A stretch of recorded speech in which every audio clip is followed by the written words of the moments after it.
me tell you, I think that while people may not think that immigration matters to them, it does. Because immigrants come to this country for the same reason that their parents and their grandparents came, looking for a better future for themselves. And God, there's no more need for change than immigration.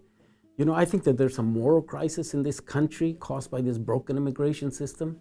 Every day, 1,200 families are separated by deportation. And you've never felt as bad as when you look into the eyes of a young child who's crying because their mom or their dad just got deported, and they say, what's going to happen to them?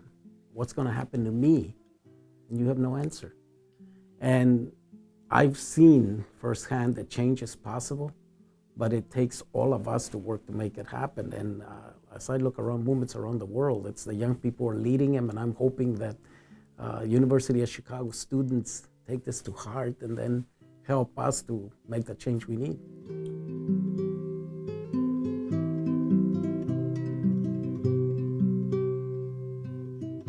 I mean, we are going to have the who's who of the immigrant rights movement and the main drivers. We're going to have the former Foreign Secretary of Guatemala, who's going to be talking about the unaccompanied minors and why this matters to immigrant sending countries, that it's not just an American problem. We are going to have Angela Kelly from Center for American Progress is going to talk about how this system works or doesn't.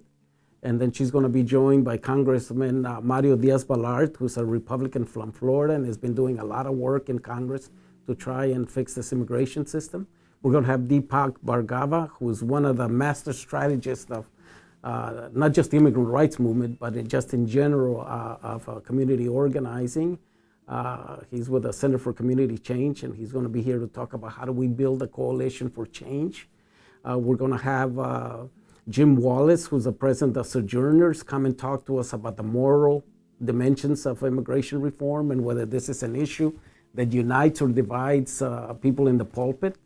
We're going to have Cristina Jimenez and Christian Avila, dreamers, come and talk about how young people are uniting and mobilizing regardless of immigration status to help make change. We're going to have Randy Johnson, a vice president of the Chamber of Commerce, join with me and say, how do labor and business work together? When we don't agree on anything, how do we work on this one issue? And then we're going to talk about the future. So what comes next?